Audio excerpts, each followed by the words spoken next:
tous et bienvenue dans cette nouvelle vidéo qui sera un petit top des 5 formules comptables à connaître sur Excel. Mais tout d'abord, et comme d'habitude, si vous souhaitez aller plus loin dans les explications sur les fonctionnalités d'Excel, je vous invite à cliquer sur les liens de formation dans la description.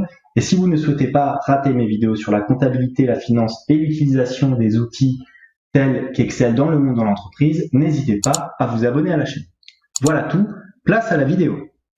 Alors la première formule à connaître au niveau comptable dans Excel, c'est la formule Amorline. Alors qu'est-ce que la formule Amorline? C'est une formule assez basique en comptabilité puisqu'elle vous permettra de calculer le montant de votre amortissement linéaire. Cette formule est assez basique, c'est-à-dire qu'elle ne prendra pas en compte la première date d'achat et calculera véritablement en fonction du pourcentage d'amortissement dont fera l'objet votre bien. Par exemple, ici, je vous ai mis l'achat d'une voiture le 1er janvier 2021 pour un prix de 20 000 €, valeur résiduelle au bout de 10 ans, 0. Donc, l'amortissement à effectuer pour l'année N+1 sera égal à Amorline. On ouvre la parenthèse, le coût, 20 000 € ici. Valeur résiduelle, étant donné que ici j'ai placé 0, ça sera 0. Point virgule, la durée en année, ça sera donc 10 ans. 10, on ferme la parenthèse et on appuie sur Entrée. On a bien nos 2000 € qui correspondent naturellement à 20 000 divisé par 10 ans. Globalement, c'est la formule. Si maintenant je change et que j'ajoute une valeur résiduelle de, mettons, 2000 €, je me retrouve bien avec,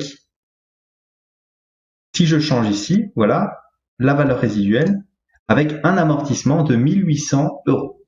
Voilà donc comment utiliser la formule Amorline sur Excel.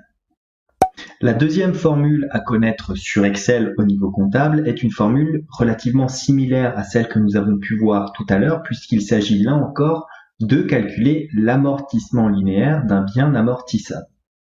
Or, dans la formule de tout à l'heure, nous l'avons vu, elle était relativement basique, elle ne prenait pas en compte les exercices et les prorata effectués lors de l'achat d'un bien immobilisable au cours d'un exercice.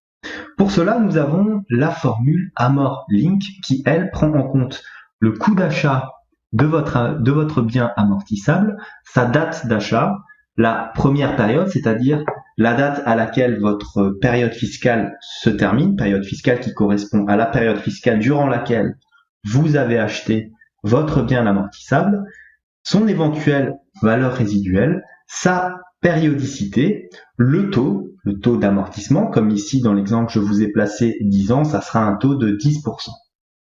Et enfin, la base, on verra ce que c'est. Donc, je vous ai mis un exemple très simple, achat d'une voiture le 1er mars 2021. Fin de la première période de votre exercice fiscal, le 31/12/2021. Il faudra donc proratiser le premier amortissement à effectuer. Ça va correspondre seulement aux 9 derniers mois de l'année. Le prix de votre véhicule sera de 20 000 € et je vous ai mis ici une valeur résiduelle au bout de 10 ans de 0 €. Donc, comment fonctionne cette formule? On y va, Amorlink. On ouvre la parenthèse. Le coût, c'est très simple, il s'agit des 20 000 €. Point virgule. Nous avons maintenant la date d'achat, donc le 1er mars 2021. Point virgule. Nous avons à présent la première période, c'est-à-dire qu'il va falloir passer ici la date de fin de votre période fiscale correspondant à l'achat ici de votre véhicule, c'est-à-dire le 31/12/2021. Point virgule, la valeur résiduelle, donc ici j'ai mis 0, donc ça sera 0. Point virgule, la périodicité. Donc dans ce cas-là, je vais mettre 0, il n'y a pas vraiment de périodicité. Point virgule, le taux, comme c'est 10 ans, le taux sera de 10%, puisque 10% x 10 nous donne bien le montant de 100% à atteindre, donc 0,1.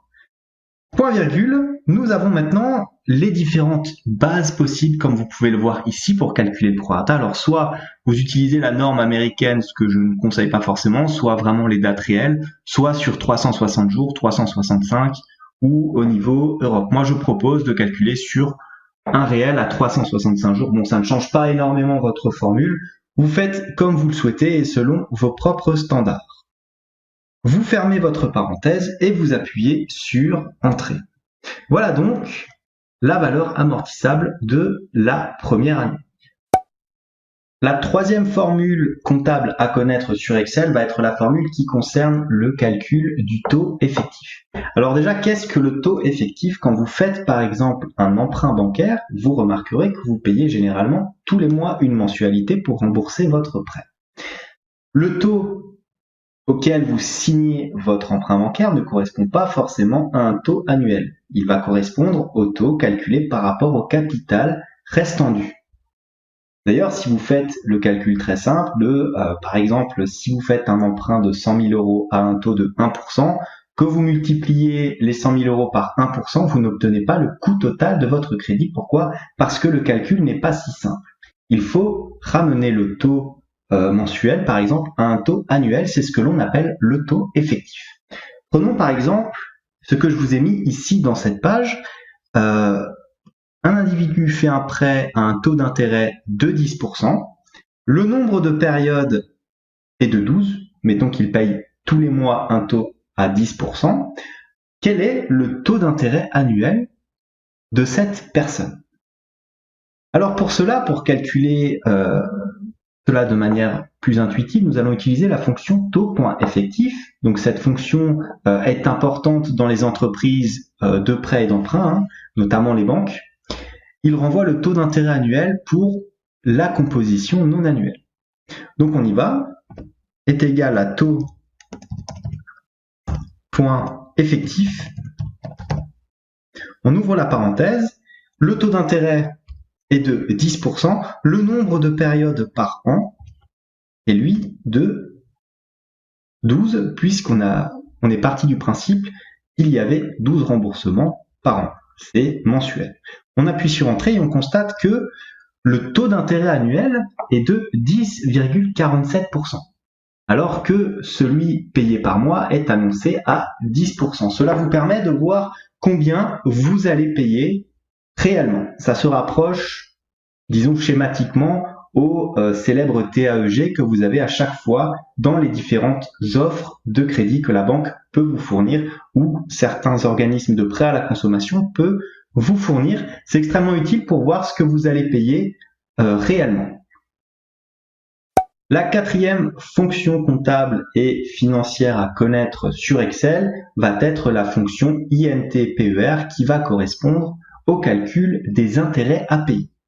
Supposez qu'un utilisateur souhaite connaître maintenant les intérêts qu'il devra payer durant la 4e année de son emprunt bancaire. Dans ce cas-là, il va utiliser cette formule qui prendra comme paramètre le taux, donc le taux d'emprunt, la période en cours, donc s'il veut choisir la 3e année, la 4e année, la 5e année de son prêt pour pouvoir analyser année après année combien il devra payer d'intérêts, comptablement notamment, ça lui permettra d'enregistrer des intérêts éventuellement en avance.